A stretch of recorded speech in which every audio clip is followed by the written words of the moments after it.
le Saint-Esprit nous rappelle chaque jour, quand on se réveille, que Jésus peut revenir à tout moment. Là où nous sommes maintenant, dans la vie qu'on mène, Jésus peut venir à tout moment. Avant, on nous disait ça, on disait, depuis on nous dit que Jésus revient. Il n'est pas revenu. Heureusement qu'il n'est pas revenu, parce que nous autres, ça nous a donné le temps de nous donner à Jésus. Mais il va pas, sa patience, elle va durer, mais quand le temps sera atteint, il va venir. Prions le Seigneur.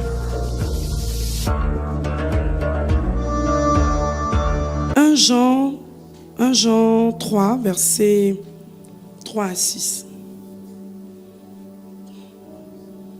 1 Jean 3. Tous ceux qui portent dans leur cœur cette espérance fondée sur le Christ veillent à leur pureté intérieure pour être purs comme lui. Celui qui commet le péché viole la loi de Dieu, car le péché par définition est la violation de cette loi.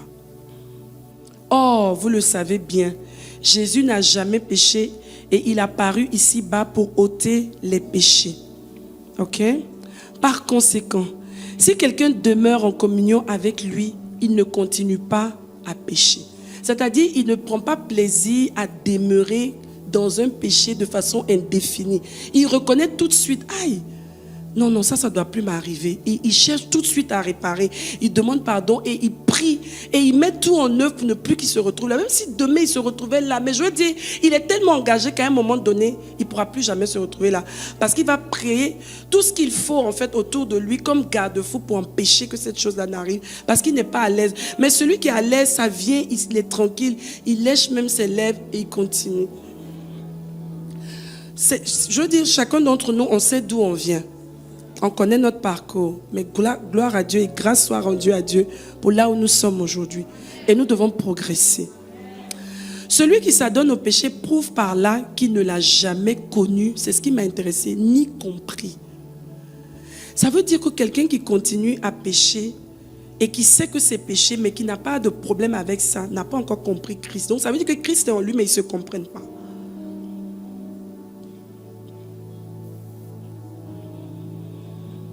Nous allons prier Dieu le Père pour que le Seigneur nous aide à garder la conscience du retour de notre Seigneur Jésus.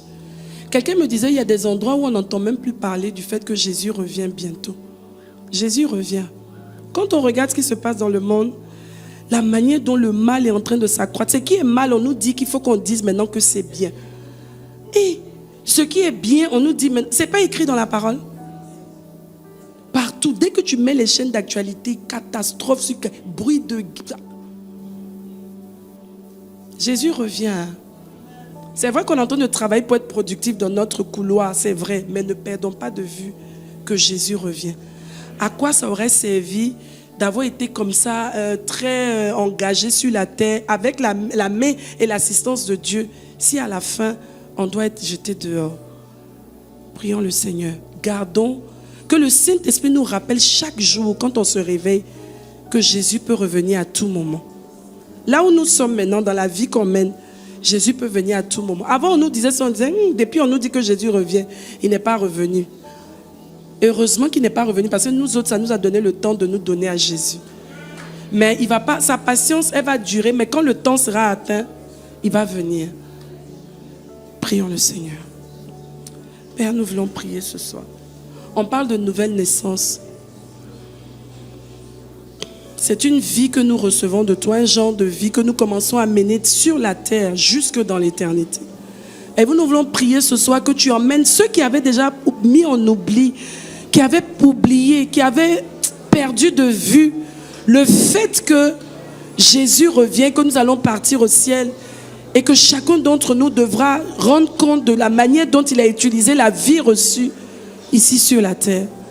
Aide-nous à ne pas gaspiller la vie que tu nous donnes, à ne pas gaspiller ta patience, à ne pas gaspiller ta grâce et ta miséricorde sur nos vies, mais que nous puissions être vigilants, diligents et faire attention au nom de Jésus.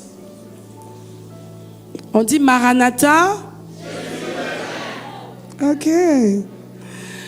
Est-ce qu'il y a quelqu'un dans cette salle qui reconnaît que ce soir, franchement, il faut que je donne ma vie à Jésus? Je ne sais pas pourquoi j'ai commencé l'exhortation en disant que moi-même, j'étais à l'église depuis l'école du dimanche. mais je n'étais pas né de nouveau, jusqu'en terminale. Tu peux être là, on te connaît, mais tu sais que tu n'as pas donné ta vie à Jésus. Jésus revient bientôt. Si tu es là ce soir, viens faire la paix avec le Seigneur. Tu ne peux pas par toi-même, tu te bats, tu essaies, mais si tu n'as pas la vie de Dieu en toi, tu ne peux pas triompher sur le péché, c'est impossible. C'est cette vie en toi qui va te donner justement de pouvoir faire naître l'être nouveau en fait. Si cette vie-là n'est pas là, tu vas te battre, mais tu ne vas pas t'en sortir. Et à un moment donné, tu seras obligé de fuir l'église parce que tu n'as pas envie que les gens découvrent que les choses n'ont pas avancé. Si tu es là, je t'en supplie, viens donner ta vie à Jésus. Lève juste tes mains et puis tu viens. N'aie pas honte. Si tu as honte du Seigneur, il aura honte de toi. Quelqu'un me disait que dimanche, le révérend a fait un appel. La personne a eu honte de venir et la personne le cherchait aujourd'hui, mais il n'était pas là. Il n'est pas là aujourd'hui, il sera là demain. Qui sait ce que Dieu voulait faire? Mais Dieu est miséricordieux. Je lui ai dit par la grâce de Dieu, elle va rencontrer le révérend demain. Si tu es là, n'endurcis pas ton cœur. Viens et on priera. C'est le premier jour de jeûne. C'est bien tombé. C'est une bonne période, c'est une bonne disposition pour ce que Dieu peut faire dans ta vie. Lève juste la main et tu viens.